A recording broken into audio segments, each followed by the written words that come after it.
I am Matt Rhys, of course, and I am joined by Nick. How does this work? It's inverted. I don't know. It's not mirrored on this one like it is. Yeah.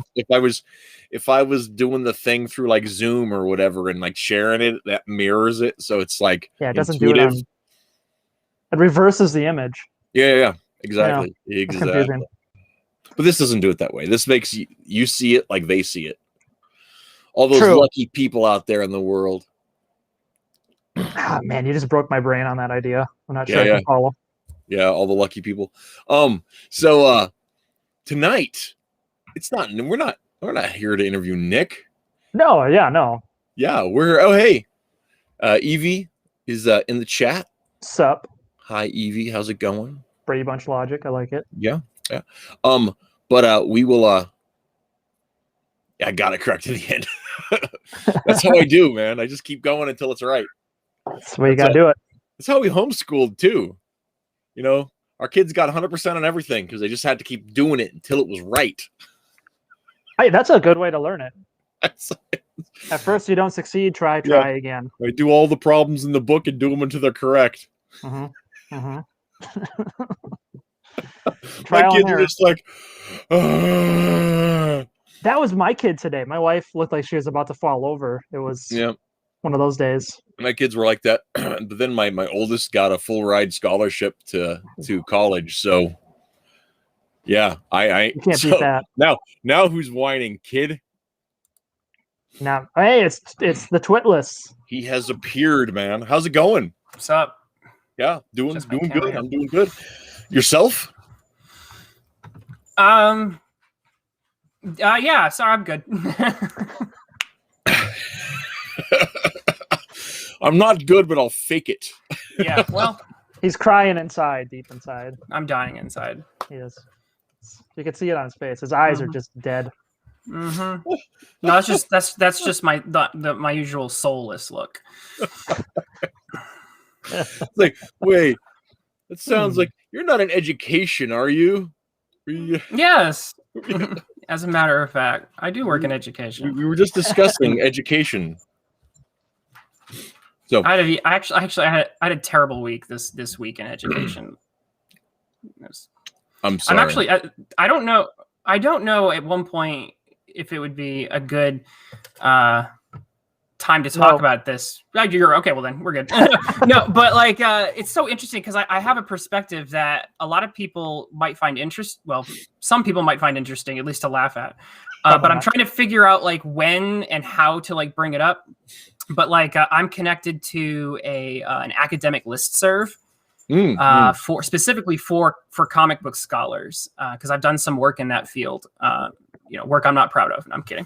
But no, the thing is I get to see what the academics in comic books specifically, like what they have to say. And sometimes that can't be good. Well, some of it's fine, and some of it's innocuous, and some of it's just like, hey, I wrote a book. It took me like 3 years of research, and it's like someone just people drawing attention to that, and then occasionally, or growing occasionally, it'll be like like really like hot like political stuff, and it'll just be like really hard. Yeah, and it'll be really hard to pay it to read, but like you get to see like what they have to say, and the people who supposedly know what they're talking about, and just hear to see what they have to say. So the thread that I saw that was interesting, that's kind of relevant, is there's been some talk about or at least some pressure. So it's not really official talk, but there was some pressure to retire the Punisher. Because people on the political right were using his symbolism, and so here we have the academics weighing in on what they have to say about it. Yeah. So the comic book guy was saying something about that. But like I said, these are people with like PhDs in their names, and they're sitting there going, "Well, because they've been begging, they've been crying themselves to sleep at night for validation and for some sort of justification behind all the time they've spent, and all of a sudden a comic book icon was on the Sunday the news. All of a sudden it's like, oh, my moment has arrived. I have the thing. So for some of them, definitely. But there's a few of them who were like legends in the field. So like, you know, people like Charles Hatfield and such, or Andre Molyneux.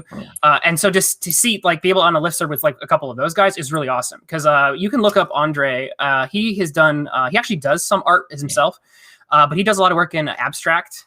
So, and one of the most fascinating things, and this is why I really like Andre in particular, is Andre looks at abstract patterns and how they influence Steve Ditko's work. So he has a blog, and he actually like goes like through full lectures that you can read. And so he looks at the abstract patternings of how Ditko will arrange a page, and just kind of like some of the just artistic details he's able to bring to it. So like, I think one of the ones I remember that was really neat was Spider-Man is basically swinging in from one panel, and then there's like another action that's kind of like going downwards on the bottom right hand.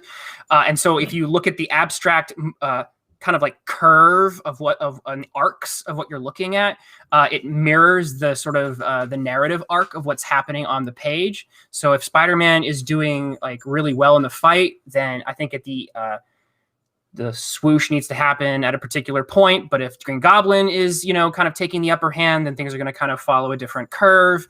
And so like, that's the type of academic analysis of comics that I really appreciate. It's the structural and formal elements, when people who like really know what they're talking about with structure and style. That's why I was talking about, you know, a little bit of what we see in McCloud, and but definitely when you pull up people like Thierry Gronstein, a lot of the French theorists, this is stuff that's super interesting for people I know, but it's just like I said, so there's like really good stuff occasionally, but then you get people who are just like, the Punisher, he's just like alt-right Nazis, we should get rid of him. And it's like, it's a comic book. Yeah, well, and here's the situation that bothers me about all of that is the minute you say thus and such is like the Nazis, I instantly know that you know nothing. You've been absolutely incapable of applying, unless you're saying Bernie Sanders has a political position exactly like the Nazis before they started killing people. Then you'd be correct, because National Socialism and Democratic Socialism have the same guiding principles. So what are you trying to say? Socialism is theft. There goes our monetization. Thanks. Yeah. And the stream just came down. Oh, damn. Oh shit. We're dead. I've never been monetized. Come on. I just got a notification on my phone. It says the FBI would like to know my location. They can find me. My guy just said, "Can you speak louder? I need to hear that again." Yeah. No, they said. See, they dinged me because when they pinged Rhys, they went, "Oh, he lives in Nebraska. We're not driving out that way. It's way too far." So we can. Those extremists can stay out there. There's no one else around them. That's fine. It's cold. We don't want to go out that way. It was not bad today. It was not too bad today. It was cold this morning, but the sun came out. It was nice. Yeah. Anyway. Hey, Scott, how's it going? Good. Can you guys hear me okay? No. Thanks, Matt.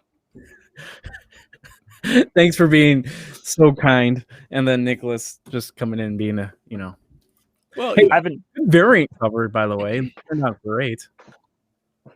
Yes, it did. I saw that. Thank you. I shared it. I used it. I piggybacked off of your art to advertise my little show. Nothing wrong with that. Perfect. So, Rhys, what were you doing when you? I said, "Are we streaming?" And you sent me a picture of Topher, and I was like, "What are we doing?" No. What happened with that? I'll tell you, is I am working on a blog for my website that's going to probably go up on Monday. Okay. And that was just still in my clipboard from earlier today because I screenshotted it. Oh, okay.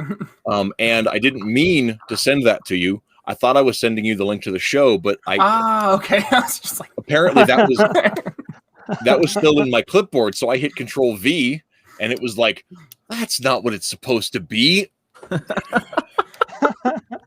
I didn't recognize it at first because it's the same shape as the link. So I went ahead and hit send. It was just so random, and I've read a little of Topher, so I was like, oh, that's neat, cool. Yeah.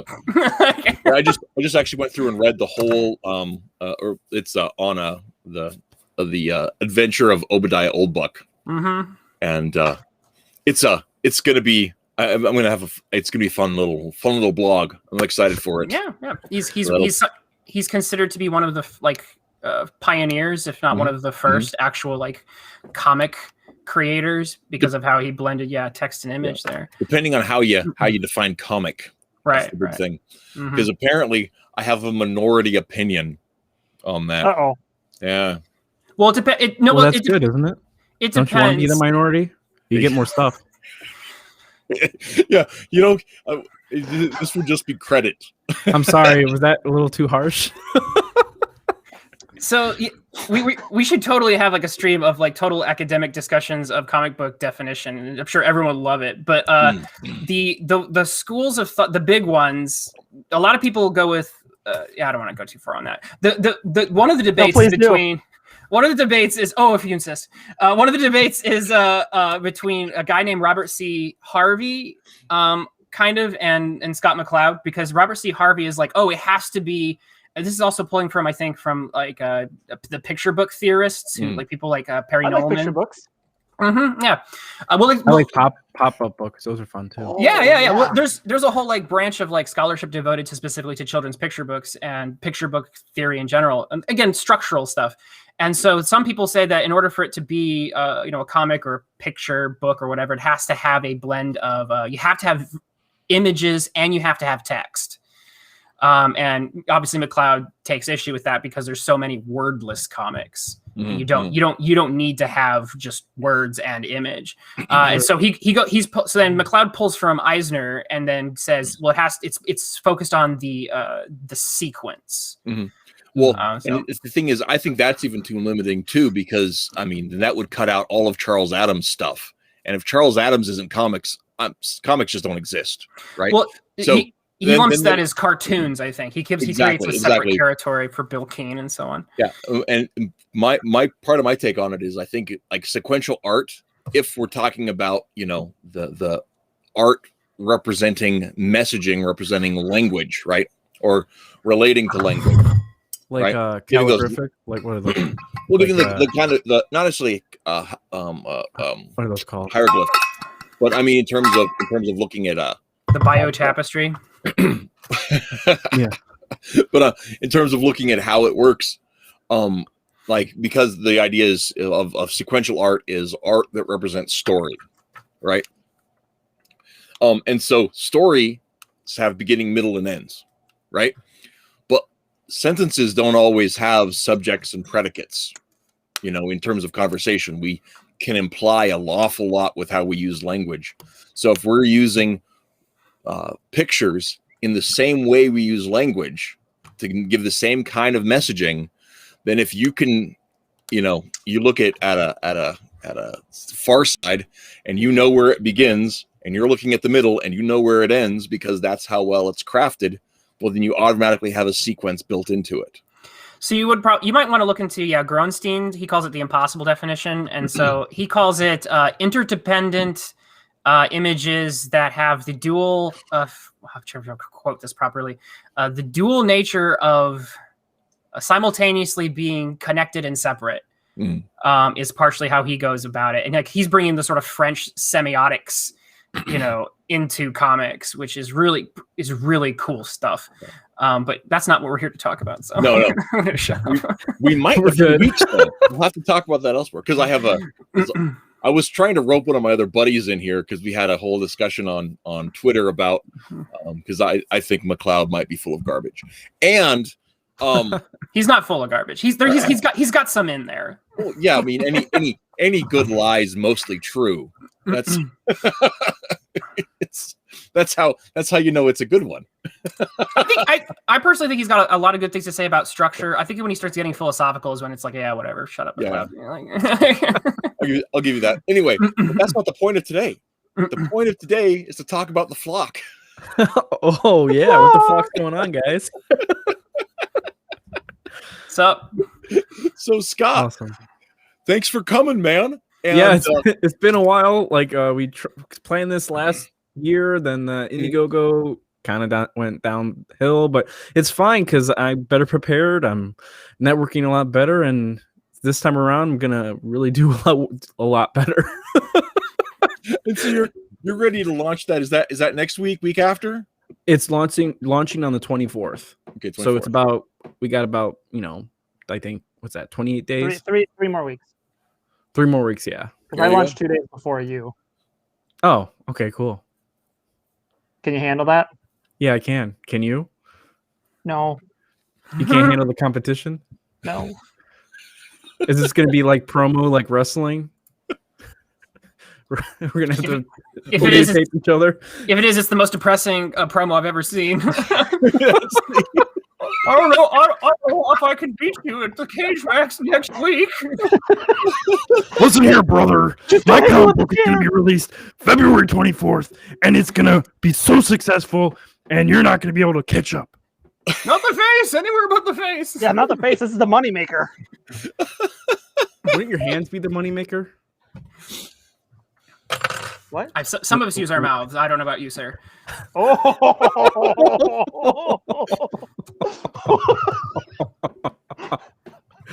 On what? I'm sorry. What was the question? So we are bringing a lot of value and content to tonight's. Oh my gosh, this entire show was a mistake. We need Brian to come on next and start getting on here with his drunk escapades and everything. Oh man, I tell you what, having Brian on a show is always amazing, but it's like never that productive. You gotta keep him on task. Yeah, that's for sure. That's hard. Actually, the last time I had Brian on, it was pretty great because it was Tim and Mark and Brian and Trent and Cody. So there was a whole lot of redirection happening just organically. That was a good one. Yeah, it was a real fun show, man. It was really fun. What? Oh, his computer died, I bet. So it was so funny because like everyone's faces were frozen. And I was just like, is this just me? Like, what the hell is going on? And it was just like, all right. It's not a Matt show unless his computer dies once in the stream. Does he forget to plug it in before the stream? He always gets home and he rushes right to the computer, and then he inadvertently dies in the first 15 minutes of his stream. What's going on is he lives in Nebraska. They have to hand crank their electricity out there. So he kind of, forgot to give it a few extra turns. It's like an old trolley. Mm-hmm. It needs a little extra push. You gotta do the treadmill. So Flock, why aren't you on camera? I don't have my camera's packed up. Mm-hmm. Oh, that's right. You're moving. Yeah. I'm moving right in the middle of a campaign. Of course that happens, right? You're not in the middle of a campaign yet, though. I know, but I'm moving. You're doing your in February, but I already packed everything. All right, we got Evie and Sporkman in the chat. Sporkman, sup? Matt accidentally killed his computer, so we're just waiting for him to come back, and hopefully the stream stays on until he can come back on. So it says we're still live. Yeah, it says we're still live. I think we're still technically on. Yeah. Oh, hey, he's back. He made it. Did you give that electricity crank a few more turns? I don't think he knows he's back yet. This is all stare at him. Hey, you're back. Oh, this is about to get very creepy.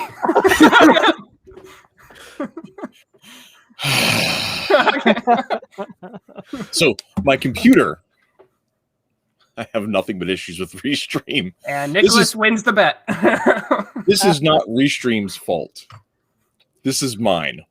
I went to plug because my computer, I hadn't plugged it in yet. And so I went to plug it in, and I plugged it in, and the whole thing went to sleep. So luckily for me, it came right back, and I don't have to restart the whole system again. What a nonsense. Okay. I need to be up here. Let's say you teleported. Yeah. How do you do that? It's my show, so I just tell people where how I want it to work out. Perfect. But yeah, Theme High music Metal. for, like when you first come on. What? Oh, I don't know. Like theme music. You see, that would take a whole different setup, and I just not sure that I want to bother with all of that. I mean, maybe Just I get should. Twitlless on a kazoo. He could just like do right before we start. That's not how you play a kazoo. I don't know. What is it? I don't remember. I have one somewhere. It's not with me at the minute. Everyone's faces is frozen again. Is that just me? That's just you. Yeah, that's just you. That's just you. Oh, hey, Yeah, it's just you. I'm frozen. Carl Toons has appeared. So, Scott, tell us about The Flock, man. What's the premise? What's the meat of that story? The meat of the story is about it. Well, first of all, it takes place in the 50s, so it's kind of way back to anything that's going on right now in comics. And it's a story about a guy who comes back from the war. He sees that his city's been like uproar of crime and villains and things have destroyed his city. So he decides to become a superhero, gets a Goose Man is his superhero persona, and he just goes out and brings justice to his city. It's kind of, I would say, it has a little bit of 90s cartoon feel to it, but more so I'm kind of molding it to be like a Batman 66. So it's got a lot of funny jokes. It's Canadian too, so there's going to be Canadian jokes in there. Just because I just think that's a interesting thing to write, because not many comics have those Canadian themed jokes in there. Question: why Canada?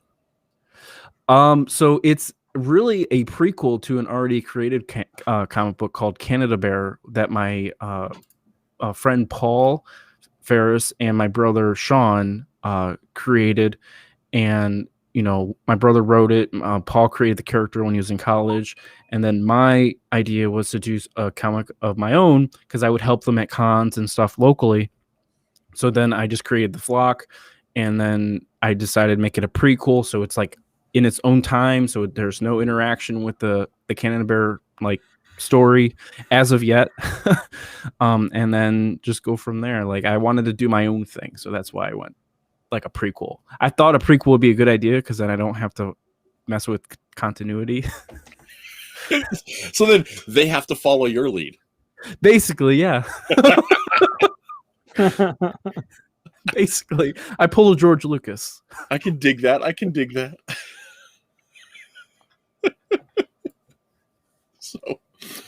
So yeah. So he comes back from World War II, I'm guessing. Yes, okay. He's World War II, and his name is Huck Bennett, and he's got a friend, kind of his war buddy, Jackie Oakes, who's another character that's in the series.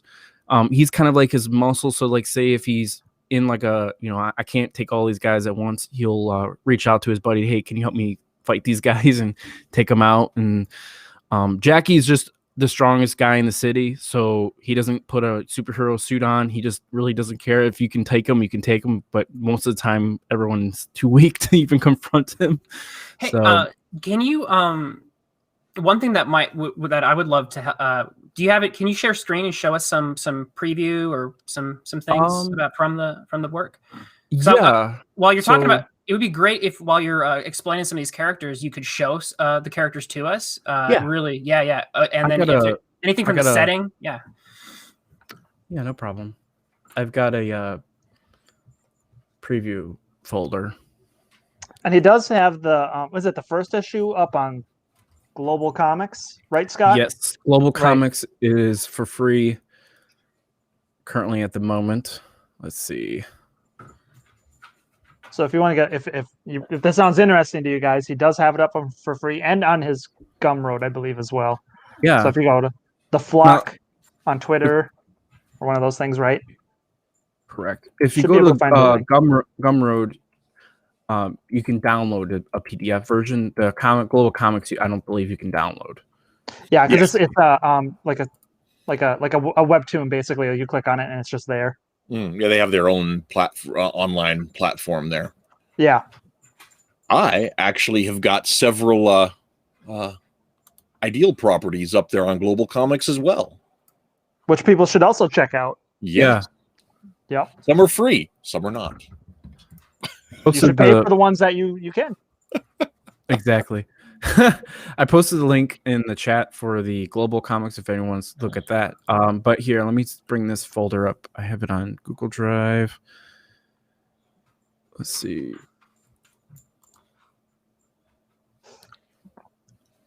And for anyone just joining, he plans on launching his campaign on February 24th. Well, we got a little dead air here. Yeah. So he's got a pre-launch page that people can sign up for. So if you want to be notified when the campaign drops, he does have that available on his pages, on The Flock, on Twitter, and on Facebook. I believe he's got a page as well. Yeah. Yes. I think isn't it at The Flock Comic on Twitter? Yeah, if you put the ad on there and everything. Yeah, everything's only thing I think the difference is Instagram.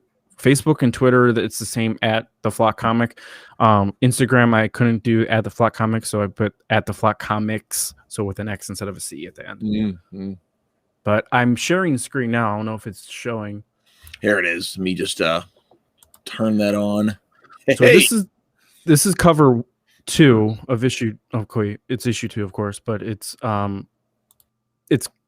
these goes. The first book is kind of leaves at a cliffhanger, and it goes right into the second book. So the first book kind of explains why there's a blimp, but if you read the free version of issue 1, it's in black and white. The printed version is going to be in color.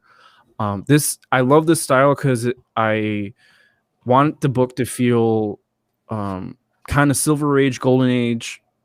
With the artwork and with the colors, so there's a lot of flats, and also I wanted the technology of the stuff that's back in that time to be more prominent. Like the cars you'll see are going to be old.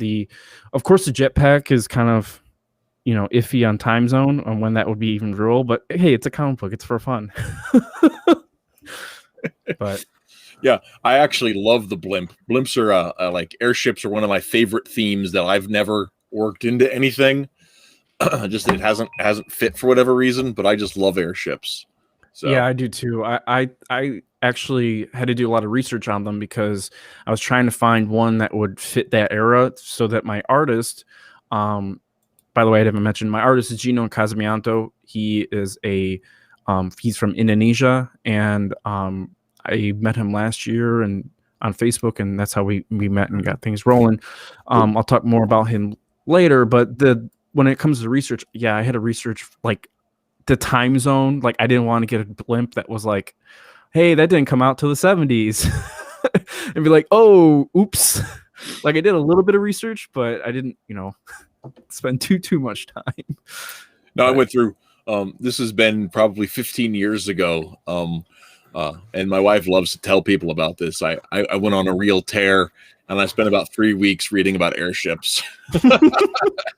They're cool. And she's just like, why do you do this?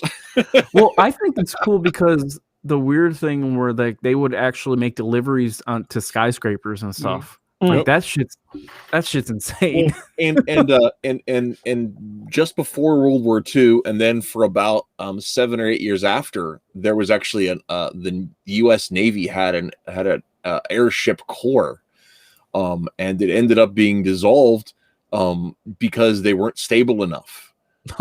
They had too many accidents. Yeah. And the Clive Cussler, right? Who wrote all the those the pop archaeology books. Well, he actually went through and he and some friends of his that actually investigate like real weird like shipwrecks and stuff like that. Cool. They've done several shipwrecks that are airships that went down over the ocean. And they used to have, I can't remember what the website was, but they used to have a website where they would catalog the different archaeology stuff that they'd done.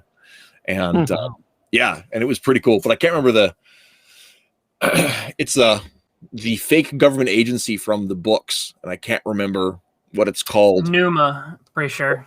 Yeah. Anyway, there's the organization that they do this with has got the same initials, but it doesn't mean the same thing. And it's not a government agency, but yeah, the Dirk Pitt, right? They did the Sahara. If you like that movie with Matthew McConaughey, that's Clive Cussler wrote the series. Oh, that's one of my favorite movies. Mm-hmm. I love that movie. Yeah, I didn't see the movie, but I've read several of the books, the Dirk Pitt books. But yeah, good stuff. Anyhow, Airship. So, Yeah. Gooseman. Is it just because it's Canadian?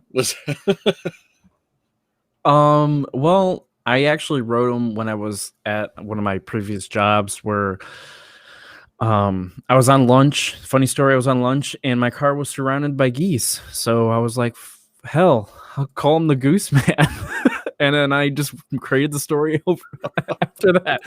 Because I was like thinking like, okay, I want it to be Canadian. How am I gonna make him a Canadian hero? You know, I don't want to do Wolverine. I don't want to, you know, and then boom. Canadian geese. Yeah, okay.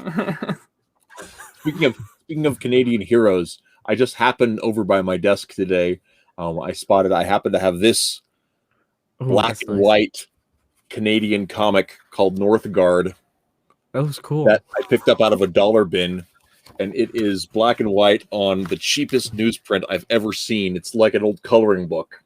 That's cool. I It was thought you'd be $1. cool.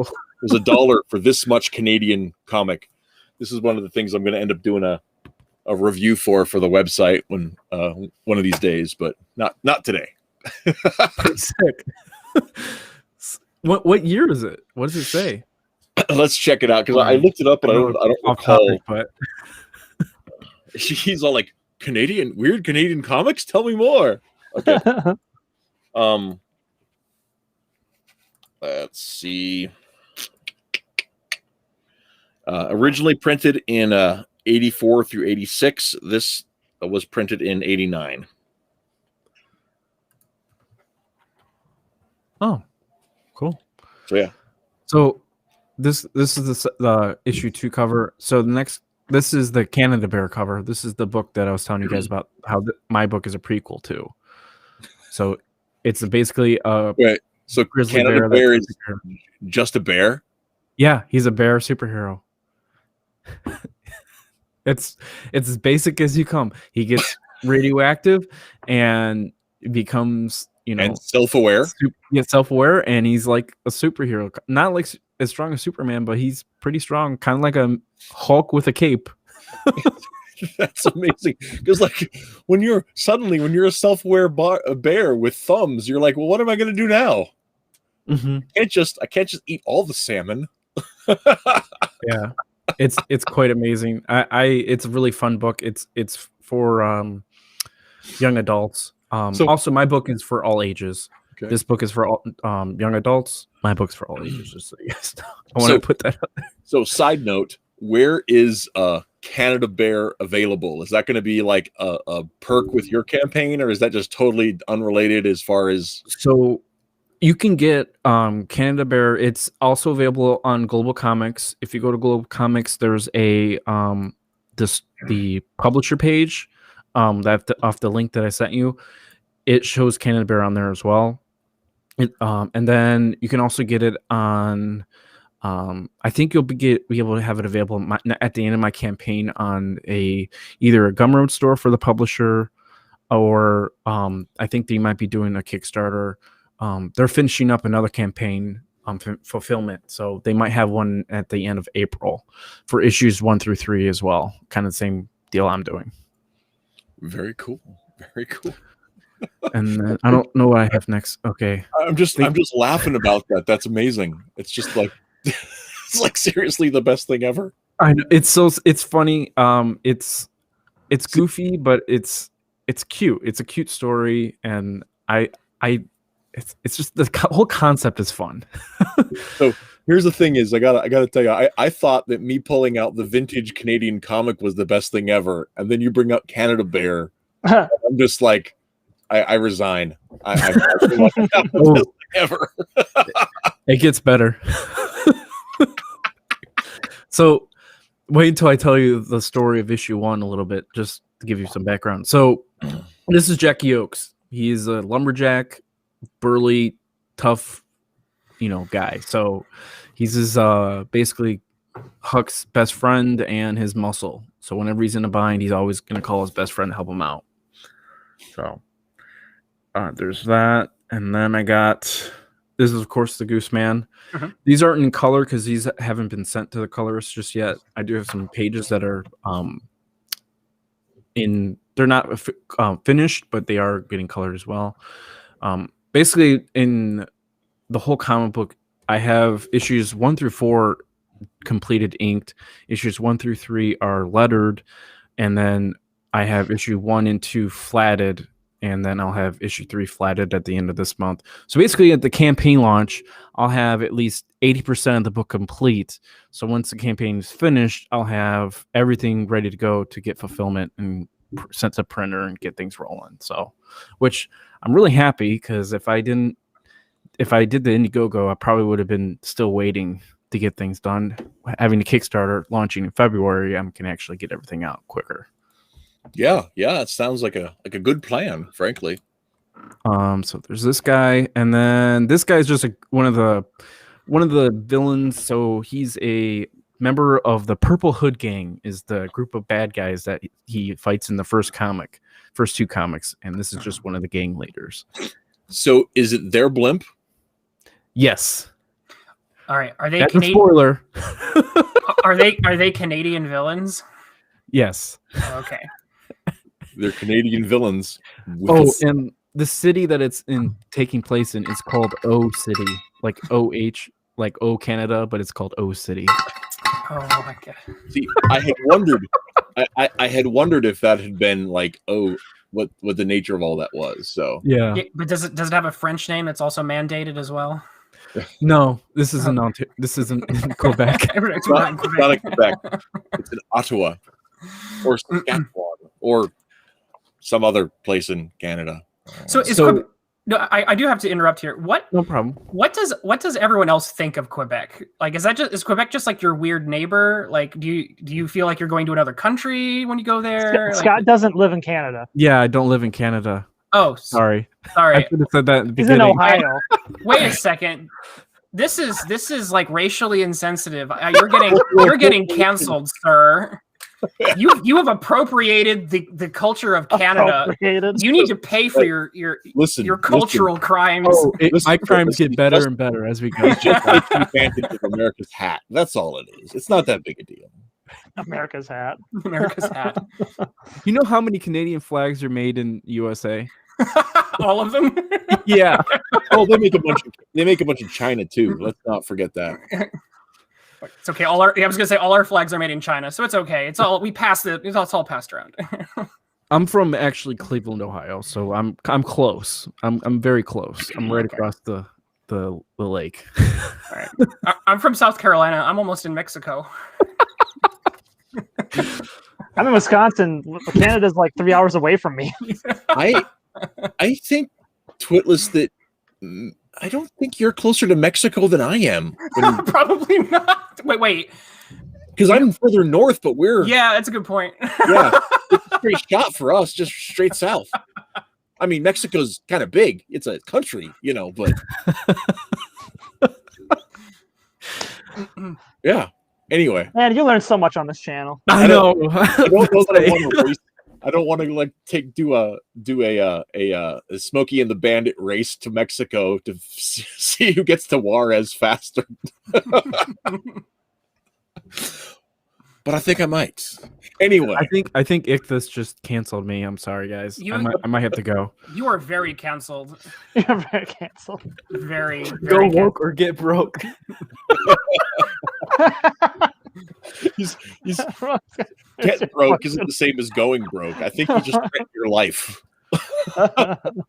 Well, this is interesting though. So, run me through this. So, if you're not from Canada, what made you choose Canada? I'm just curious. So, considering it's a prequel to Canada Bear. Canada Bear was created by someone whose family is from Canada. Mm-hmm. So basically, Paul, my colorist, who's also the creator of Canada Bear, mm-hmm. His family is from Canada, so that's how that all started. And then I wanted it to be a prequel to that story, and that's how where I am now. Cool. Bed bugs. What the fuck? I don't know. I will tell you that, I am not afraid of much, but I am horribly afraid of two things: bed bugs and Bloodborne. Communism. And no, I'm angry at communism. I'm terrified of bloodborne infection. Ooh, What about taxation without representation? Just angry. just angry. I'm angry about lots and lots. I was gonna say I that's can't a lot of take the anger. time I can't take the time to tell you all the things I'm angry about, but and That's my a wife different show. will talk about all of them. So, Right, sorry. So before I interrupted with canceling you, you culturally insensitive hack, run us through this character here. So this is Edward Bennett. His superhero's persona is called the Gosling. He is the nephew of Huck, and he in the previous it's introduced in issue 2, but it was kind of like he finds out that his uncle is the Gooseman, and in the past, and he's been helping him up into this point into issue 1 and 2. So he's already been established as wanting to fight villains. There's a character called the Yeti that gets introduced in issue 1, and he was able to help the Gooseman and Jackie take him down in the past. But he's only 13 years old, so he's not, he's very young, so he's very stubborn, and he just wants to do things on his own and kind of wants to, take out the bad guys without even asking questions.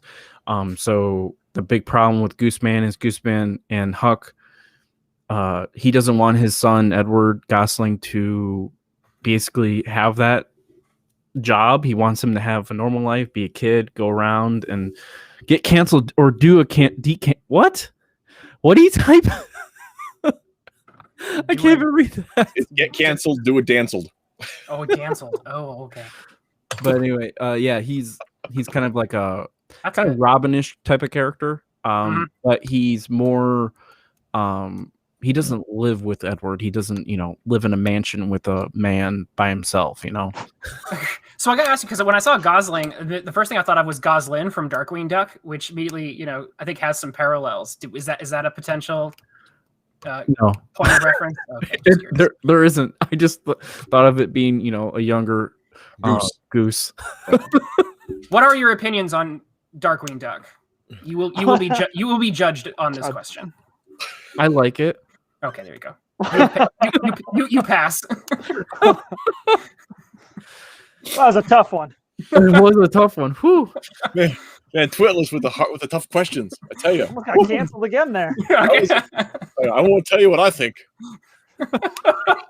What are your feelings on the state representation, and how do you feel about Darkwing Duck? I think that taking the selection of senators away from the state legislatures was a mistake, and Darkwing Duck is a really good pastiche.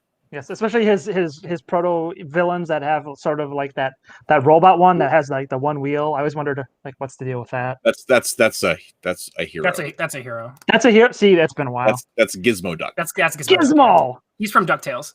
Yeah, That was a crossover. Isn't there like a crossover with That was a DuckTales? crossover episode. I can't believe you forgot about it. I'm in my 30s. It's been a while. 1988. I think you can probably let it slide. I won't. I haven't seen that. Isn't the character from Tailspin that big duck? Isn't he like a parrot? Like he's not actually the same one from the Chip and Dale? No, which one is it? Tailspin. Tailspin? Is that it? Did I get it right? I don't think there's a Tailspin? duck in Tailspin. No, it's DuckTales again. Launchpad. Yeah, Launchpad. Okay. Yeah. Okay, Lunch pack. that's the You are doing this on purpose. yes. So who's the so Scott? Let's dial this back. Who's the faceless man? I can't say who he is because he gets introduced in issue 2, but he's at the His end name of is issue Scott. 1. He has no name at this moment. I cannot reveal the name. He gets introduced in the second book, which is available on the Kickstarter. So sorry to tell everyone that can't give you all the details, but yeah, this is what he looks like. He's a villain. He's the leader of the gang. So is he in fact faceless, or is this just to block it out so you don't spoil what he looks like? You'll find out in issue 2. Is it actually that strong guy in the town? Is he masquerading around as the gang leader too? Did I guess it? No. That's it. That's it. He's not giving us anything. That's it. Plead the fifth. I figured it out. So I have to be completely honest. I've not read the first issue. I was going to, and then I didn't. So I'm many reading people it. have, so. I'm reading it right now. okay. It's the best prepared show. We'll be our eyes in the sky. I mean, actually, Rhys, you when you said I'm getting flock on, I thought you meant flork of cows, and I was like, oh wow, cool. No, I don't know him. I've just seen him around. And I was like, I'm really looking forward to meeting flork of cows. Nothing against you, Scott. And then I got to meet this guy who, stole Canada for his comic book. Hey, somebody had to do it. So this is a page 10 out of issue 2. So it's kind of a preview of. Zoom in a little bit for us, or zoom in as much as you want so we can see. Yeah, there we go. That's a good looking page. Yes, it is. I love my artist. He's did a phenomenal job. I'm glad I found him. I found him on a Facebook group. This is actually not the final because this isn't correct right here, but this is kind of, I was playing around with the with it in black and white, but then this can of course be in color. I like it because, well, first of all, you find out later why he can lift a truck, because that's kind of mysterious. Like, he's just a guy, right? How the hell can he lift a truck? Find out why later on. But I was going to ask, what can you tell us about the powers? Because like one of the big coolest things about superheroes is their superpowers. So I don't want to get into too much detail, but he was experimented on in World War II. Mm-hmm. So it's his power that when he drinks maple syrup, he suddenly gets like super strong. He gets hairy, yeah. Gets hairy. That's kind of weird.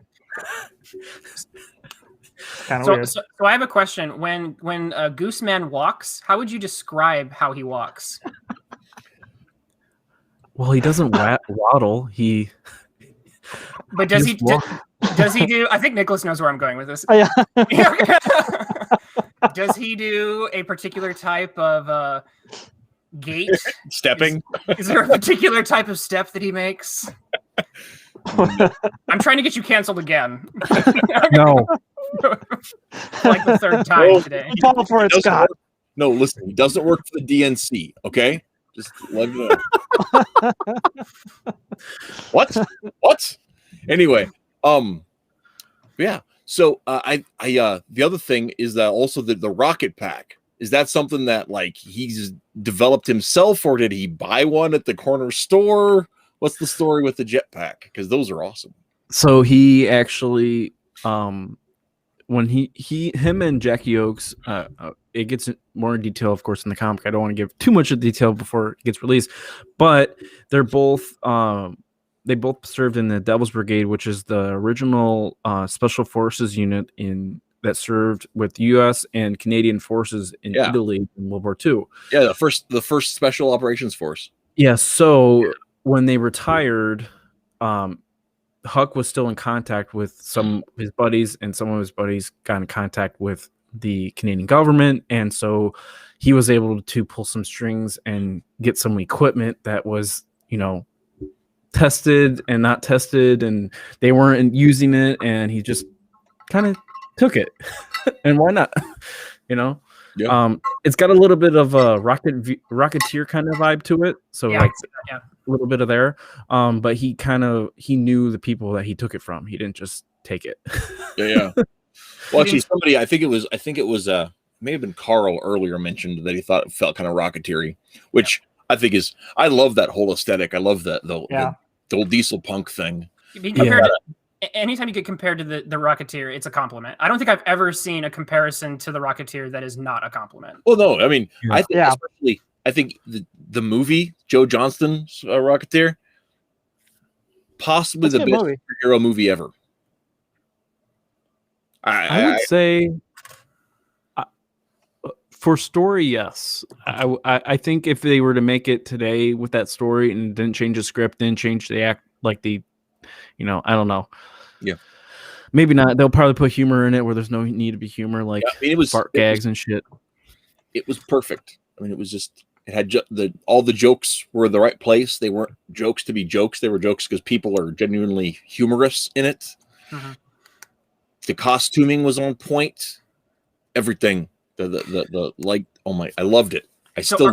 Are you guys familiar? Are you guys familiar with some of the origins of the of where the Rocketeer pulled its influence from with the Commander Cody stories? Yeah. Oh yeah. Yeah. I love the original because I watched it's Zombies of the Stratosphere, which has Leonard Nimoy in it, in an early role where he plays like a Martian or something. And what's really awesome is that it's so old that their vision of like advanced technology is the rocket pack, but in order to make it work, he literally has this dial and it goes from up to down.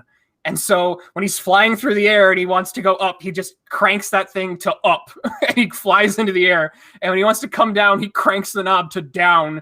And they show that on camera, the up and down knob. It's really funny. Well, that was big back then. How air balloons work.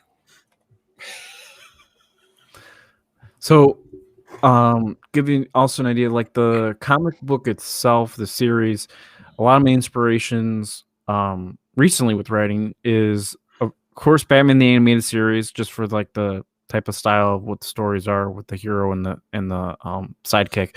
The Spirit, I'm a very big fan of the Spirit. I love the Spirit books. I have a ton of them. I've been getting them a lot recently in the dollar bin, which is pretty cool. And then, of course, Rocketeer. And I think the last one was Teenage Mutant Ninja Turtles. So it's about like the Mirage comic run? Yeah. Okay. Because I also have that anniversary book that they put out too. So I'm pretty happy with that. I was always struck by how fast, how adult and mature the Mirage Teenage Mutant Ninja Turtles are. Because they're not, it's not the 80s, 90s cartoon, right? It's like people are getting like their heads chopped off. Well, it was never meant to be kidified. It was never meant to go that route. Well, but it wasn't full on like edgy 90s. It didn't go that far. Like they had their like cheerful moments. Like I remember like I think it's the Jack Kirby references they put in and stuff. Like it had. Well, that's because Eastman was a huge Jack Kirby fan. I mean, they dedicated a whole entire issue to him in the Donatello special. That's one. That's one I think I'm talking about. Yeah, one of the micro series. Yeah. Well, and I think one of the big reasons for that comes down to the fact that like, even though it was like this dark and serious kind of story, it was still Ninja Turtles. They knew they were making a joke. Yeah. It was one of those things where I think they were able to ride that line because of the level of intentionality with it. Mm-hmm. Yeah. Well, and it was kind of like a surreal sort of like coming of age, like that whole entire issue, like, the Sons of Nowhere or something, like where they come to the realization that they are their one and only kind and that once they're dead, that's all that's left. And I think that was like issue 23 or something like that. And just the inevitable growing older and age and stuff. Like they're one of the few comic series that as time went on, they actually grew with the ages. Like I think when Volume 4 came up, they were in their 30s, and nobody read that though. So I mean, maybe nobody knows that. I also love that there's a standing like crossover like lore connection with Usagi Yojimbo. Yeah, that is just so wild, and it's like that's that connection. It's just freaking awesome. Yep. Well, it's also they share an origin with Daredevil too. Yes. Yep. Is that the ooze thing? Yeah. Well, the canister. The origin of the ooze is actually they used the origin. It's not up right now because we had to take our whole website down a couple years ago, but I actually have a write up on that. It'll be going back on the idealcomics.net blog. Okay. That outlines all of that with screenshots and stuff. Interesting. Yeah. I never actually heard that. Well, that's because Turtles is a complete parody of Daredevil. The foot, the hand, Splinter, Stick, and all that stuff. Yeah, because I mean, like when they were doing it, it was just a joke. They never meant for it to go further beyond. I mean, they didn't even order enough of issue 1 when it sold out. They sold all their copies because it was such an instant hit.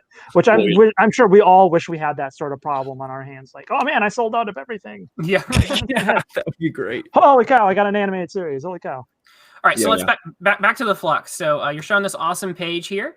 And then another page. Mm-hmm. This is right after that just happened. So it's kind of like a short flashback for Jackie. Zoom in a bit for us. Better. Awesome. Yeah.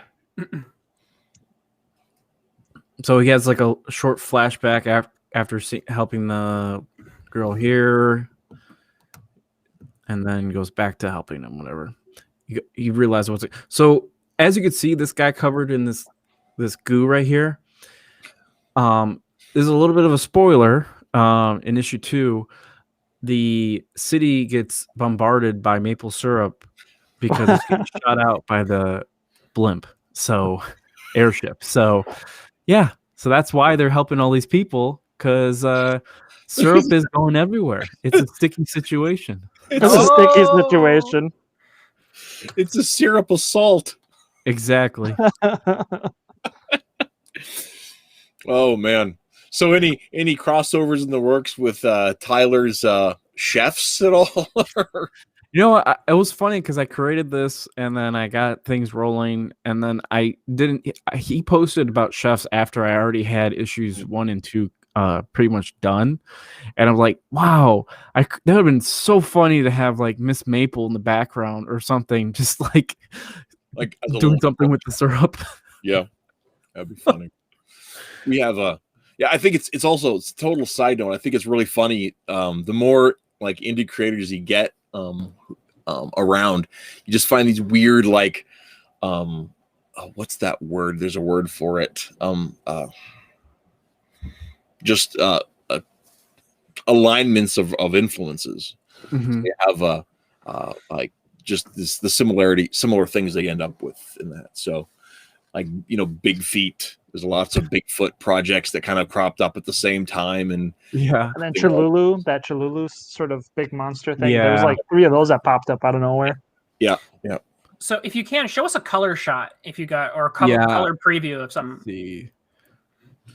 Let's go there. This is a pinup. This will be available on the campaign for anyone who orders or gets the books 1 through 3 standard covers. Everyone will get this as a pinup in their package. So this is what it's going to look like interior as well, or is this just, you know, exterior art? I'm almost there. Okay. This isn't finished. This is just mostly flats. And then this is kind of what it's going to look like. It's still worked on. But these are mostly just flats at the moment. And then this is one of my favorite really good finish. This is issue 1. This is one of my favorite pages. Zoom in on that. Yeah, zoom in on that sucker. Let's look at that in a little more depth. All right, ladies and gentlemen of the chat, this is what you are. I'm assuming, if I'm saying this right, this is what you're buying. Yes, this is what you will be getting. Sale in February. Awesome. I definitely see the Batman influence there, or is it Batman 66? Yes, like Adam West, I believe. Yeah. Yep. So yeah. All right. There's that, and I think I got. Let's see, this one. This one was actually, it's shown at the end of the Global Comics. I put that in there just to show people that, hey, it's going to be on Kickstarter. Hey, check it out. But yeah, as you can see, this is maple syrup getting shot out of a machine gun, because you know it just has to happen like that. It's a mega squirt gun filled with syrup. How did that not get jammed? You know? Yeah. Well, have to have some sort of special like anti-sugar ooze. I mean, lubrication or something. I don't know. Lubrication, yes. Well, yes. like a non-sugar grease or something. You know? I know, it's just funny because it's an all ages book. Imagine the guy that's sitting in a tower like, okay, the guns keep jamming up. Todd, you got to come up with something here. You know, we're going out in 3 days. You need to fix this issue right now. I've got inventory in stock, but it keeps jamming up. You know, I pay you for this, so. This gun is like 99% jam as a concept.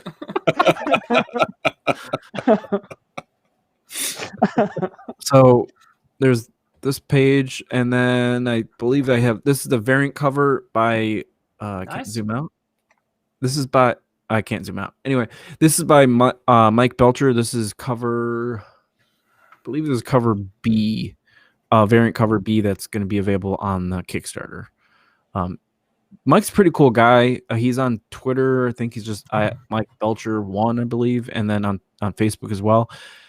His comic actually is called The Man in the Mask, which is very, very inspired by the Spirit.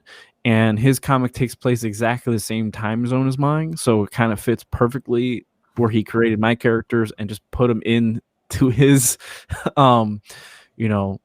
his story with his building background that I think he has in one of his books. But yeah, it came out pretty good.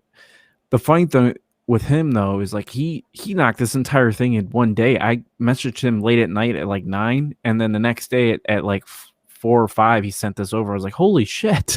it's like that was quick. Is that cell shading? Is that the coloring there? Looks a little cell shading. Yeah. I've learned. It's cell shading is weird because it only works with certain types of penciling and inking styles.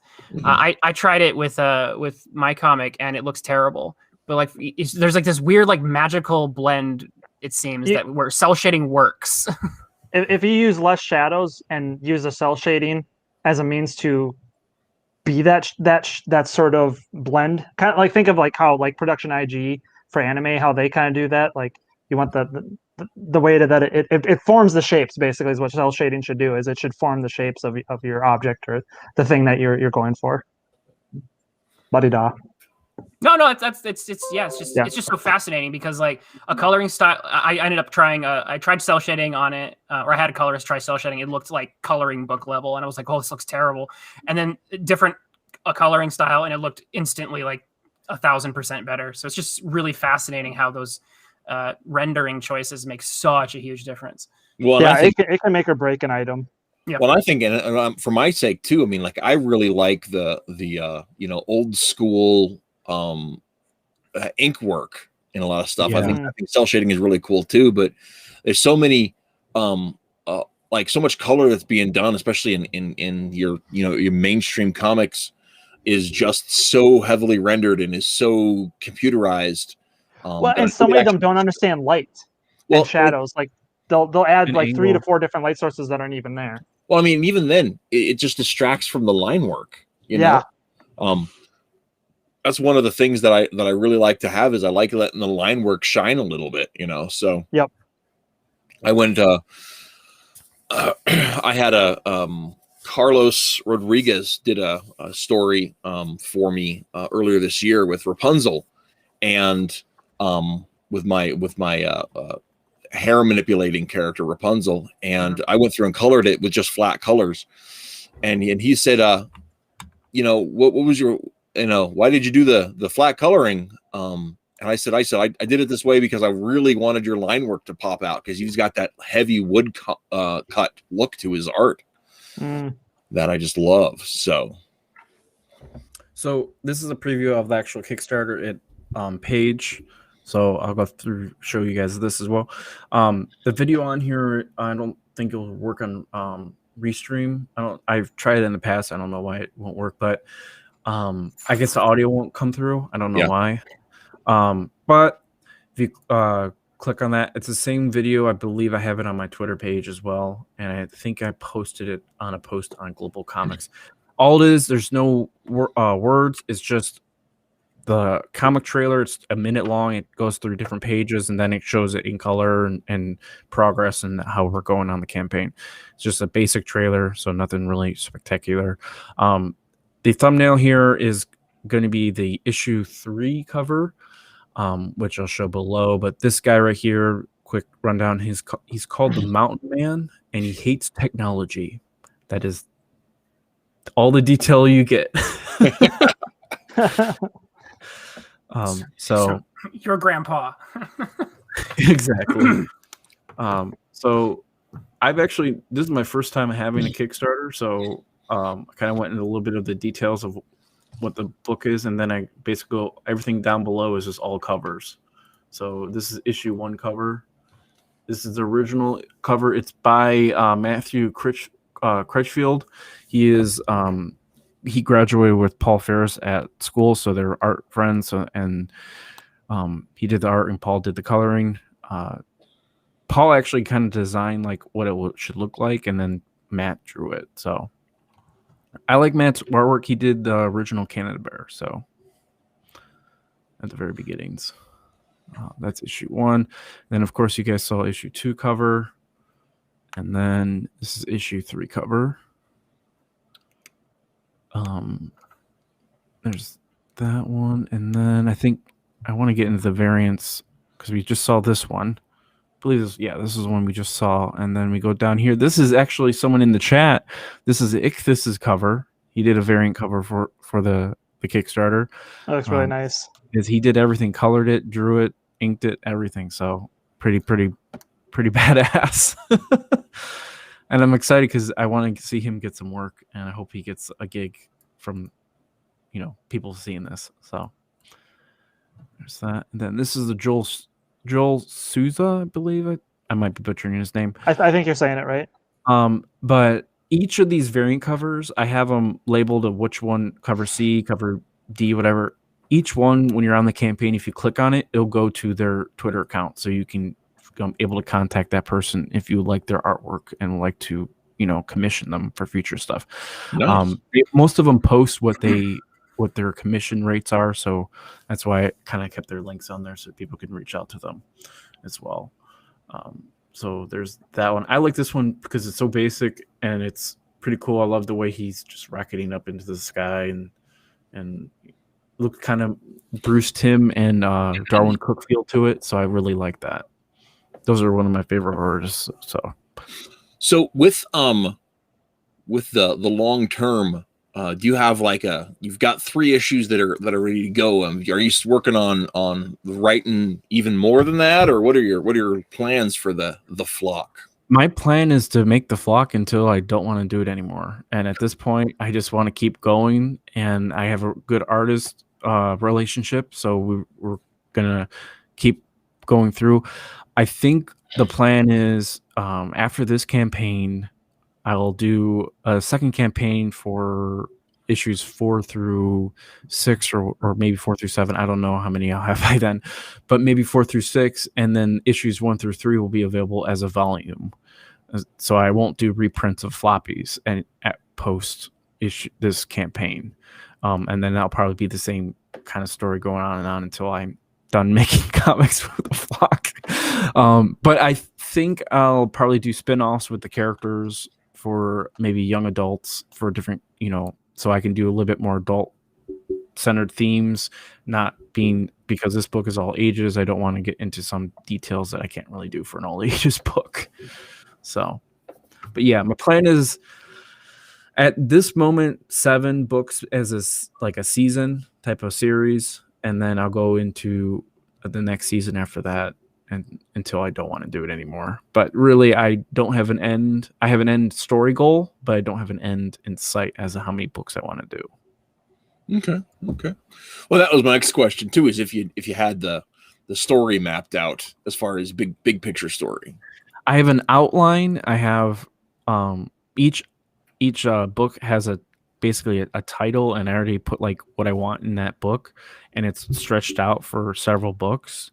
I might take some books out here and there if it doesn't fit the story as we progress, because sometimes I'll just write, that seems pretty stupid, and I'll save that for another time. But the issue 4, 5, and 6 are already been outlined. 4 is completed. Actually, I shouldn't say that. 4 has already been drawn and inked, and issue 5 and 6 are outlined.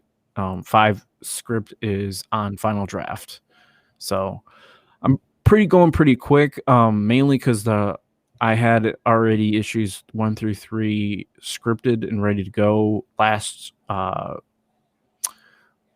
August, and then my artist was able to really, he kept asking for more because he was working on a page a day, and he's like, I need more work, give it to me. So I was just sending him the scripts as quickly as I could. I'm like, I'm not even finished with this. It's fine. I'll get the first 10 pages done. He was drawing issue 3, or not issue 4 when I was still finishing the end last 10 pages. I sent the first 10 pages so he wouldn't stop reaching out to me. So, good night, Evie. Good night, Eve. Thank you for coming. Yes, for sure. So, I don't know if you guys follow Evie there over on Minds, but she has been sharing some awesome character design stuff. Who is Minds? I haven't gone over there yet. Cool. I like it. I like it a lot.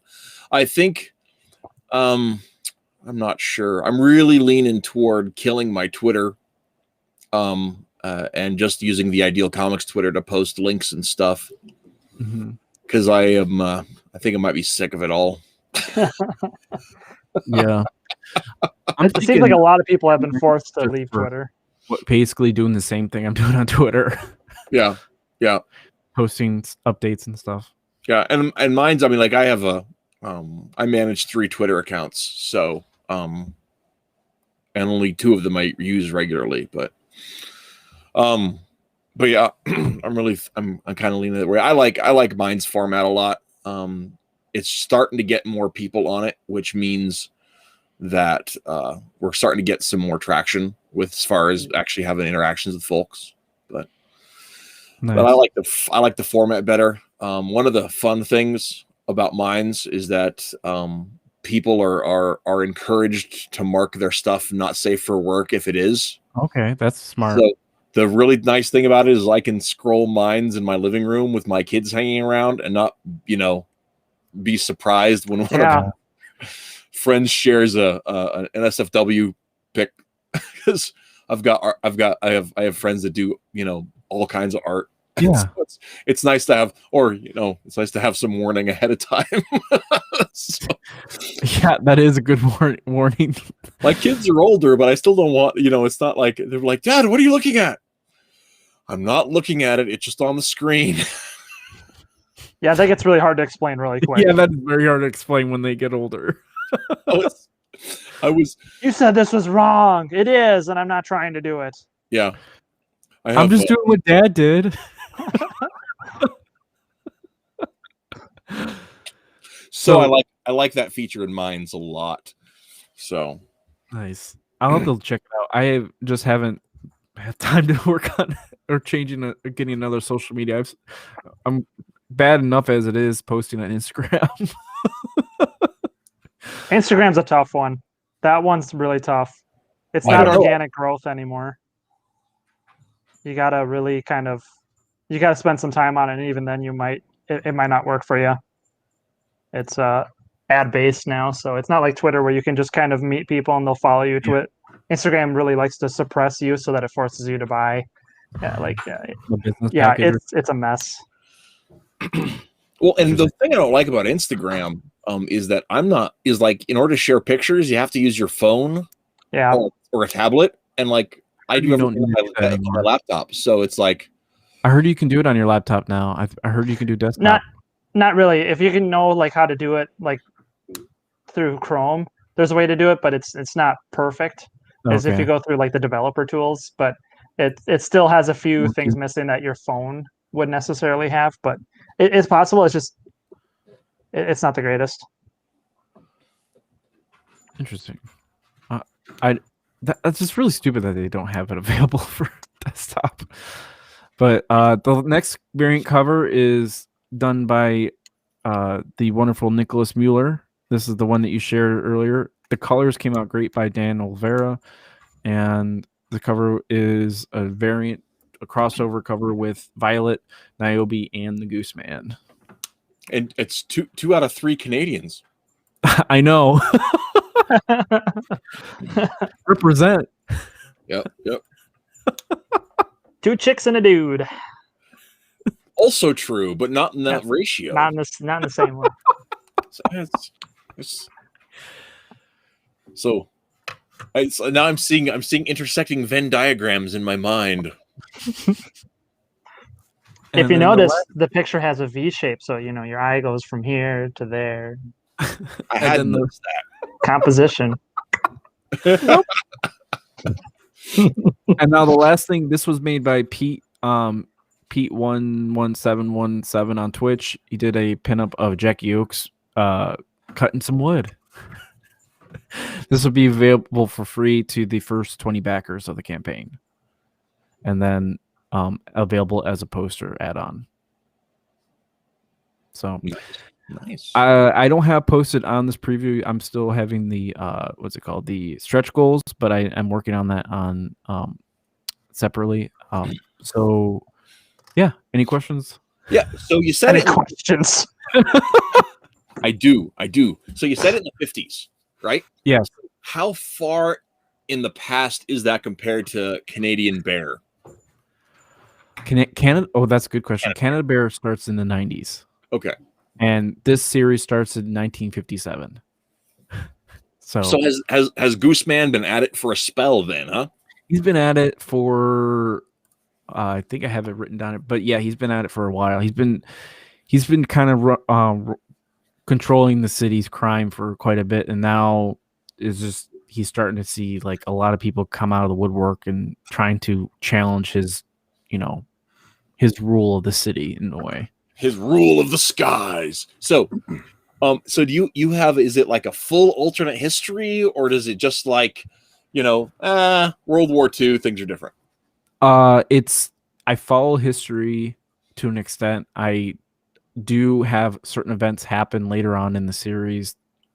In issue, I believe in issue 5, I do reference things that did happen in history when it comes to the U.S. because there is a U.S. character that comes into the series, and it's him dealing with a Canadian that he was friends with who ends up causing him to have issues in Canada, because that's what the US does. We cause issues in Canada all the time. We just did recently with an executive order. We just got to do things. Yeah, you just gotta keep Canada on their toes, those bacon eaters. Yeah, sure, you betcha. Sure, you betcha. This stream has become racist, and I'm no longer comfortable here. Oh God. Good. This is no longer a safe space. Yeah. You think, here's the thing though, Twitlless, is you think that he's doing a Canada accent, but that's just Minnesota. I know that. Yeah. You caught me, dang it. I know what my people sound like. Your people? Oh my gosh. My mother grew up in Minnesota, so and I have a bunch of cousins We out say pop up here, okay? Yeah. It's pop. You also It is say, pop. Minute pop. oh yeah, I remember. I was because out. it goes pop in your car, okay? I was out west for a brief time, and the one that drove me insane was cuz. Because I was from New Jersey, and they're like, "Hey, cuz," and I was like, "No, I am not your cousin." And they're like, "Hey, cuz," and then the minute they detected that it got on my nerves, they amplified it. Yeah.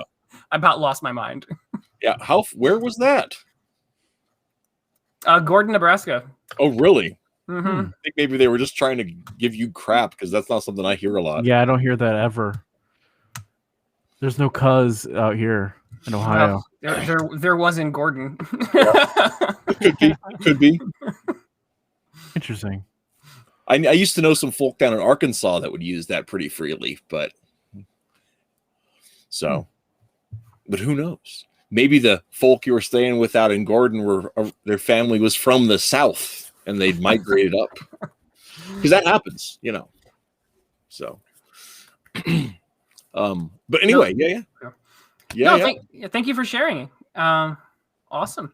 Yeah, it's I think it's I love a lot of the aesthetic that you've got going on there, with Gooseman's the whole visor thing. I think that the idea of brown as a superhero costume isn't something that gets played with a lot, and I think it looks really dynamic on him, believe it or not.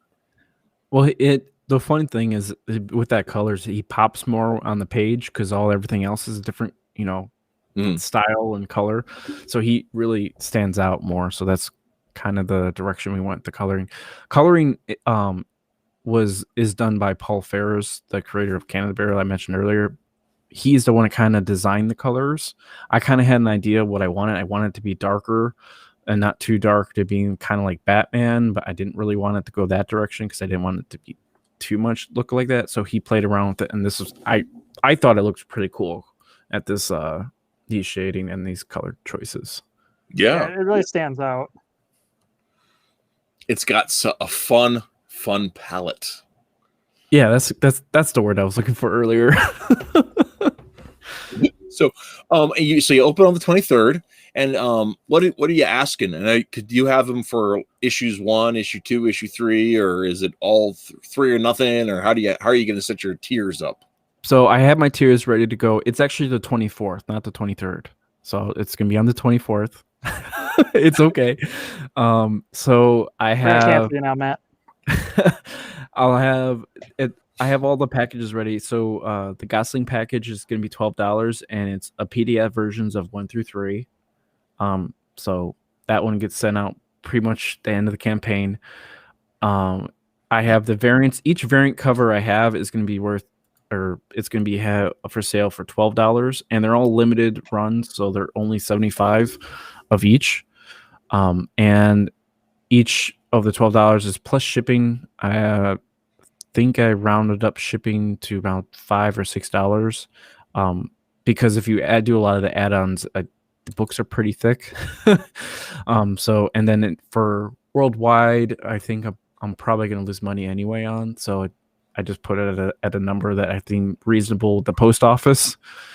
So yeah, all the variants could be $12, and then if you come and back the campaign on the first day, I have the Early Goose Gets the Worm, and it's $20, and you get issues 1 through 3, standard cover, poster, and whatever stretch goal extras that we come across during the campaign progression. So these are just the standard. There's no variants in this package. The Gooseman package is going to be the same thing, but it's $25. So it went up after the first day. Okay. And then the last one is everything I have for $100. You get the digital, you get the extras, issues 1 through 3, a standard, and all the variant covers for $100. Cool. Very cool. So, and so what are you going to have to charge for shipping for those? Well, the one that's $100 or more is going to, of course, cost more because I have to actually get boxes and stuff, and that's going to be limited as 20. I have a lot of the stuff that's limited is the variants. I didn't want to go too heavy on those just because I want to be able to fulfill them in time. Right. And then the standard covers, I don't have a limit on those. Now for shipping, I think I have them each at $6 US, $12 Canada, and then anywhere in the world. I think I did 20 or 15. Probably most likely 20. I'll probably look into it more because I was talking with the person at the post office and kind of getting rates and stuff. But right now I have US $6 and Canada 12. So cool. So I'm trying to get that 6 to 5 and the 12 to 10, but right now shipping to Canada has been a bitch. Mm-hmm. So I don't want to charge anything less than 10 or 12. And you know what the crazy thing is? Shipping from Canada to the States is not as expensive as shipping from the States to Canada. Yeah, it's messed up. That's. I mean, you think country to country should be the same, right? I mean, yeah. Just think we're America. We could negotiate that or something, but I don't know. We used to be able to. I don't know, man. It's pretty crazy.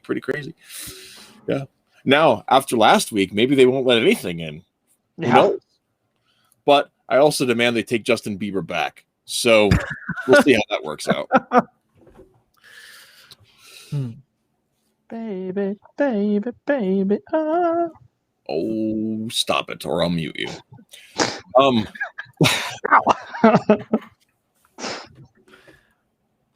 Don't tempt me. I have the power. So yeah, that's my campaign. That's my book. Froze up. No, did I freeze? Oh, no.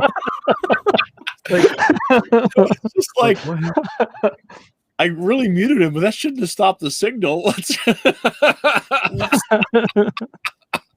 That was funny.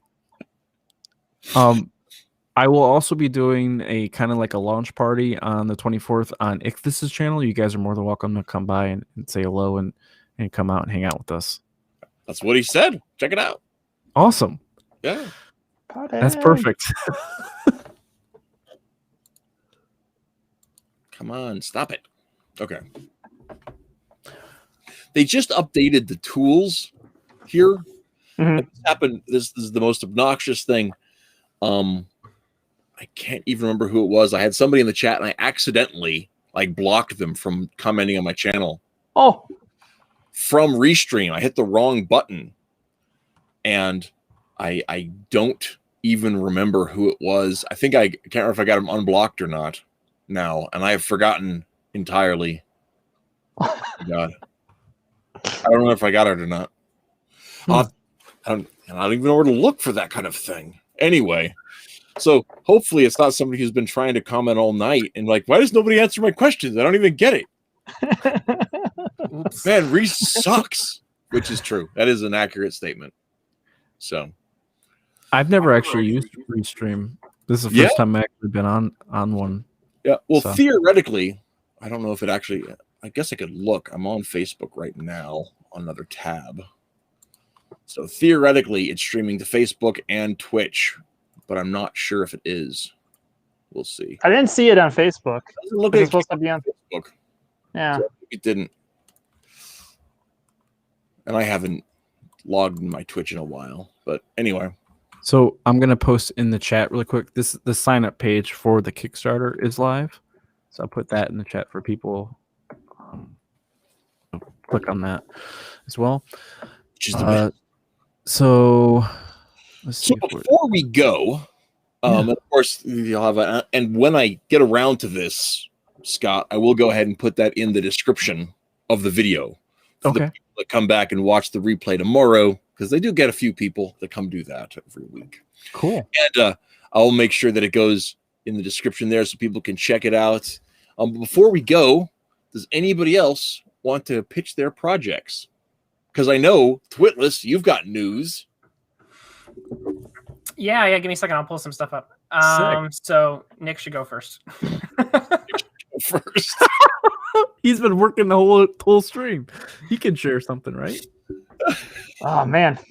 Yeah, Twitlless, if you need a few minutes, I can chill for a few seconds here. So the cover that dropped today is a cross-promotional piece because Larry Higgins, Niobe, The Flock by Scott the Man Wilson, and myself, Nicholas Mueller here of Demon Hunter Raven fame, are all going to be cross-promoting our campaigns here, which I'm going to be dropping mine on February 22nd. Scott's got his February 24th. You boys got it going. And then Larry's is, well, it's Larry, so, you'll see it when you see it. So anyways, that's a cross-promotional title cover. You can see it across all of our campaigns. So if you want to get it on Scott's, get it on mine, get it on Larry's, hook yourself up with something nice. But yeah, I'm going to be dropping chapter 3 of Demon Hunter Raven.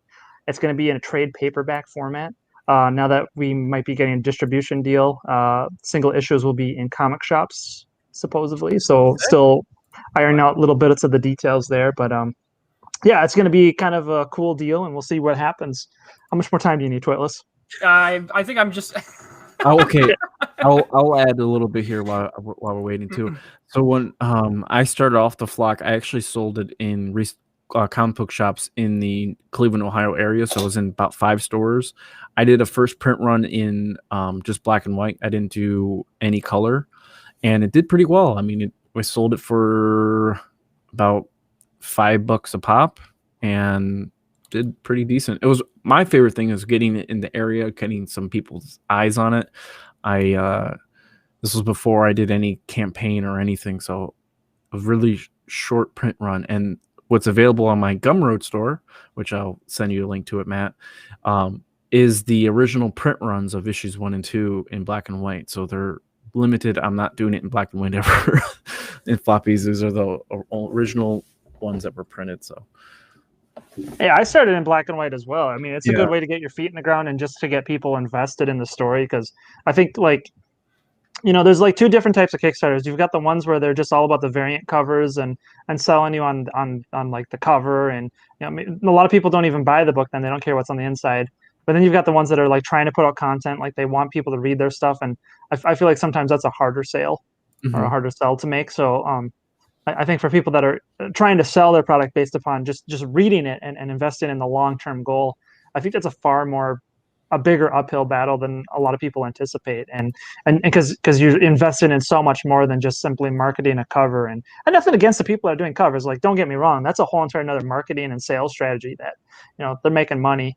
But I think, you've got two different camps over there. And I think a lot of us have been talking about, okay, how do you merge both of those sides? How do you get invested in doing one or the other? And how do you kind of streamline both avenues? Because Kickstarter definitely has two, you could argue 3 or 4 different types of crowds that buy off of it, and different subgroups that go on there to purchase items. Because it's definitely not what it used to be, like this platform that was about upstarting things. Now it's kind of like even like a pre-order basis now, where like what Boom's doing with the Power Rangers, the hardcover copies, selling them for $100 as the initial buy-in set price. It's a whole entire different avenue. So also, everybody, just so you know, if you're doing comics, don't forget that you can write off stuff on your taxes. Tax season. You gotta have good receipts, though. You gotta have good accounting and receipt skills, though, and pay attention to what you're doing. All my receipts are PayPal, so it's all there. I don't have to find it. But you gotta print it off, though, right? I'm assuming, and hand it into your tax person. It's a PDF doc I can print. So yeah, you can get a form from PayPal, but you also have to, in order to make it worth the trouble, you have to have more to claim than your standard deduction. Right. Yeah, that's the real sticking point, is that you have to have. Yeah, a lot of times you don't have more deductions than. Let's say that you're a single income earner at a private nonprofit with 3 dependents. Your standard deduction is pretty high. Right. Right. I mean, not that I know anybody who falls into exact. Yeah, do you know anything about that or anything? Interesting. Speaking hypothetically. All right, so I got some stuff to share, but it says I don't have sharing privileges. Do I just have to share it and then you pick? Yeah, that's what I thought. Yeah, you share it, and I should be able to turn the screen on. So I'm going to start off with my usual pitch for my the webcomic I do. This is the strip that's going to go up tomorrow. I thought it was pretty funny. So this is Super Schooled, and in between chapters of a superhero high school shenanigans between a superhero and a supervillain school, we sometimes just invent characters just for fun. I thought it'd be funny to invent a character named Philosophy Man. So this one turned out pretty well. And Taylor, who also goes by Cartoonicus, he's really great at character design. So I think he nailed the philosophy character really well.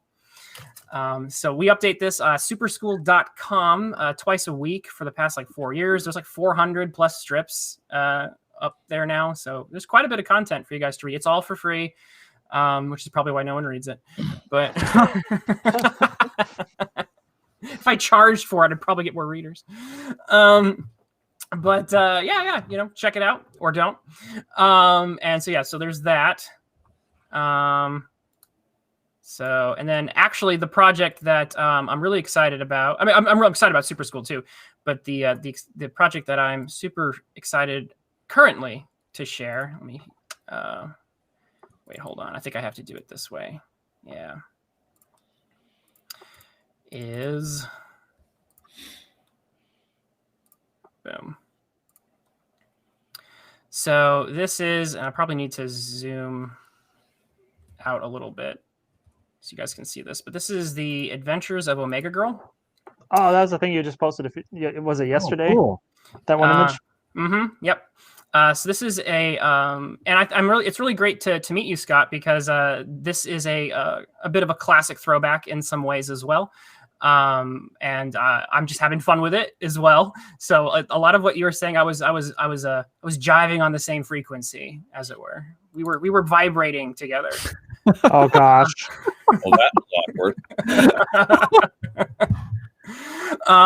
So yeah, we were on the same frequencies. But this is the Adventures of Omega Girl, a superhero story set in the science fiction kind of paradise of Angel City. It's kind of a technologically advanced place, assaulted by the forces of Jackal, as you can see in the bottom corner there. And I even have a page or so to share very quickly with you guys, because I know we're running out of time. But let's see. Boop, boop, boop. Zoom in just a bit. My system doesn't lock up. I do have a question for Nicholas. What's your page count on your books of that volume or that hardcover? So I'll actually be revealing that next Monday, but I'll make an exclusive announcement right here that oh my god, it's gonna be good. Chapter 3 is at 68 pages right now for the standard edition, but there will be a deluxe edition that will come up to close to about 110 to 120 pages because there's going to be a whole bunch of back matter with some stuff that I'll be revealing on Monday. Awesome. Cool. I was just curious. Thanks. And yeah, I'm killing myself in the process. Yeah, that's a lot. Because I also got a story with Matt that's going to be coming out too. So that's going to be sick. That's going to be cool. It's a secret. It's on your channel. Not anymore. It is a secret. Uh-oh. Someone's getting their NDAs triggered. Use them and mute them. That's how we do it. Yeah. Massive contracts. You guys got contracts? I wish. Sorry, I wish. It's so funny. I'll have to tell a story about once where I worked for this like non-comic book company, and they were like all about the NDAs, and like they like never like produced anything. It was crazy. If they put like half the effort into getting comic books made than they put into like contracts, it would, they might have actually released something. But I am going to release this, and because I'm wrapping up the lettering, I should be sending out for proof copies within the week. And so once I get the proof copies all kind of sorted out, this will be released in probably individual issues on Indie Planet, which is the platform that Kablam uses. Yeah, that's a pretty good site. Yeah, so I'm gonna try launching there and then probably expand from there to some other places. This is the comic that I work a second job to create. Nice. Now, are you gonna release it in like Kickstarter or Indiegogo or anything like that? I'm going straight to just getting it out there. Probably I think my current plan is to release several issues because I already have the second issue. Most of the art's been created for that. So I would recommend, because since the route that I did, I can't really say until the campaign launches and see how well it does, but doing it on Global Comics and releasing issue 1 and then having that as like your trailer going into, hey, I'm gonna have a Kickstarter, stop over here, sign up pages here, come check it out if you like the free edition, and then do something like that. I'd recommend it. I think it's good marketing. Yeah. So my route's kind of like, I think the one I'm going for is kind of similar to that. It's just slightly different. The one I wanted to go for was to get the book out officially. I want to hold it in my hands. Yeah. So I'm gonna do that feeling. Yeah. So I'm going to do the Indie Planet, and like, it's going to be like $3 or $4 an issue. So like anyone wants it, a paper copy, they'll be able to order it from Indie Planet. And then I think once I get like 3 or 4 issues in and get like a little bit of, even just a small audience of people who like the fun that I have with this book, then I would like to do like, I think potentially a collected edition, and then add in like a bonus story as an additional incentive, maybe toss in some trading cards. So my plan is to work up to a Kickstarter. Okay. Yeah, that's a good way to do it. Kind of build your audience and everything. Yeah, that's the current goal. But I got one more thing to share because this is Omega Girl, but then I really love sharing off one of the villains, and because this page turned out so well, and so I always love. This is the one I've been sharing on Twitter a bit, but this is one of the villains that Omega Girl, and she's kind of she's a classic superhero. She's facing off against Hijack, the electricity-based supervillain, who can hack into electrical systems and control things, electrically. And what's really interesting is that a lot of the stories I'm throwing in are kind of almost like classic superhero who goes up against like a one-shot villain very briefly. And so like this first issue, I throw in like there's like 3. There's no shortage of like action because there's like 3 stories in here, 3 villains, but the stories go very, very quickly. And so it's very much in the classic vein of like very short, compact stories. And part of that was because of just like I'm poor, and so I can't necessarily initially I wanted to just get as many stories as I could out as quickly as possible. With what my budget would allow. Yeah. So it's got a different feel to it. So this Hijack's character, is he kind of like a mixture of like Electro and Dr. Manhattan type of feel, or is he just it kind of, because that's the vibe I was getting, kind of like Dr. Manhattan feel and a little bit of like Electro because he's hijacking everything. Right. Yeah. So I can definitely see the look with Dr. Manhattan. He's nowhere near as powerful. The twist on his abilities is more of like how he can like remotely control hijack systems. Okay. So it's Electro I would say largely, but later on in the issue, he possesses a giant robot. He like literally like possesses it. Yeah. That's the showdown of this particular book. That's The Adventures of a Mayor Girl. Issue 1 should be coming out. I'm hoping, like I said, if I get proof copies and they go well enough, then why is my face so big? Rhys, what have you done? So you're going into a weird tangent there. Like, why is my face so big? Oh my gosh! Why am I max headroom all of a sudden? You're the honor right now. You're the guest of honor. All right, you're shilling. Yeah, I'm definitely shilling. But yeah, so the first, if the proof copies come back well, I'm not counting on. I'm counting to at least have to do 1 or 2 proofs, because have to make some minor adjustments or something. So, but that'd probably take a couple of weeks, and then it'll be up on Indie Planet. So, cool. Sounds like a good idea. Yeah. Well, so yeah, it's really awesome to meet you, fellow superhero and book creators. It's definitely my show. I have some things to share too. So some of you people might know that a couple of years ago, we crowdfunded a book called Expositionaire Solo Voce. It's a mystery, like a detective story, and our artist. One of our artists was not able to finish the book. It was a real drag. Oh. Us, but we have another artist. Our Barry is actually coming in redoing the whole thing. So we're a couple pages in, and I wanted to share some of the art that we have for that, on that one. And so that's hopefully we are still working on it. But that's where we're at with that one at the moment. So just so you don't feel down about that, that's the same thing that happened with Canada Bear. Canada Bear did a Kickstarter or no, they did a campaign. I think it was on Indiegogo. The artist kind of, when COVID hit, he kind of stopped and couldn't do the artwork, so they had to reach out to another artist. So they're not even going to break even at all. They're going to, with the Canada Bear relaunch, so they had to approach a new artist, pay for new pages. Yeah, it's just a mess, and it sucks. It really does suck. But also, on Webtoons, we are re-releasing the entire archives for Forces of Good and Evil, which is our webcomic, which right now runs just under 600 pages. But we are doing them in color. So if you go to idealcomics.net, you can actually check out the original versions, but there's also a link to the new colored versions. So that's what I've been spending my free time on, is coloring this old comic that Chris and I did.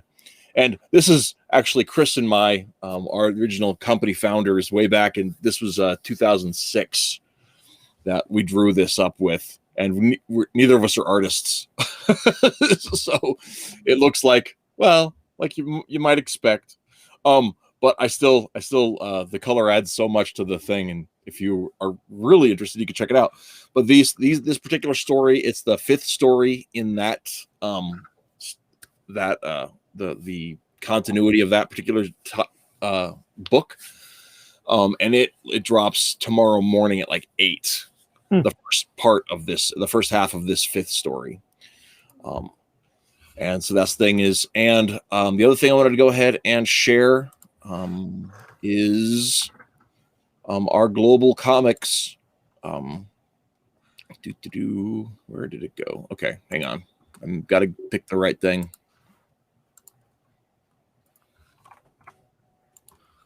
Got to turn it on here. Our global comics page is Ideal Comics. You can look us up there. And with it, we've got some free books. We've got some books that cost a little bit of money per page, and but a whole bunch of free stuff, including our Joe Jobs, which is a story of Greg from Force of Good and Evil, who many years after high school is working at a fast food restaurant, and wackiness ensues there.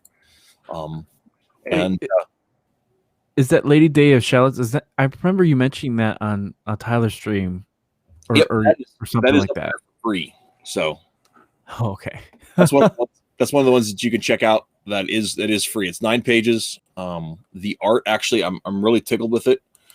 The whole story is something that was so much fun to work on. Barry and I collabed on the cover. One of the partners, Barry Tetz, and I. But the interior art was done by pencils by my son Taliesin, and his mother did the inks on it. And then I went in and lettered it there. But I'm really tickled with this story. This is Connoisseur, our culinary telekinetic, and hero student at Hero School. And this is a fun little story, man. I loved it. But it's up there for free. Anybody can check it out, and see what we have on there. You can also, we've got some e-comics that are available for purchase on the website, and I'm probably going to be launching a Gumroad for some stuff too, and going from there, because I'm thinking about trying up a different platform, because nobody goes to our web store on our site. That's a hard thing. That's no one went to my web store too when I had it for a while. It's foot traffic is hard. I did a Gumroad store because I didn't really put much effort into it. Yeah, no one goes to it. Yeah, the internet game has largely changed. Because even Homestar Runner, which used to be one of the major destinations for online content, they have a YouTube channel now. I don't think people visit. I haven't been there in years. So it's when a site that has that much popularity struggles to, and just we're in the age of the platform. So the good news is all this censorship has actually created a bit of a diaspora, which actually helps drive traffic, I think, to alternate things other than just Facebook and Twitter. But yeah, we're definitely in the age of the platform, and it shows. It is also a time where you need to build your brand, though, because the more that we get splintered, it's going to be really important that people recognize what you're doing and what you're putting out, and the marketing is going to get that much more tougher. And also on our website, we have commentary, blogs. We've got history about our universe. We've got characters, breakdowns, plus links to our online webcomics that are available on there as well. So whole bunch of stuff that is available there on idealcomics.net. So, but yeah. And if you really want to lose some money, you can always donate to our Patreon and get the first look at when we get works in progress. So there you have it. So, but yeah, that's it, guys. Gonna call it a show. Thanks so much for coming on, Scott. The flock looks super fun. I appreciate it. I thank you for having me on. Yeah, absolutely. And Twitlless, your story looks okay. I will come to your house. I will drive. That's fine. 3 days. Just let me know. Just let me know when you're getting close and what kind of beer you like. Anyway, we're gonna call it a show. Thanks for tuning in again, and I'm gonna stop the screen share. There we go. We'll be regular sized for a minute, right? Anyway, thanks again, and guys, keep reading comics. So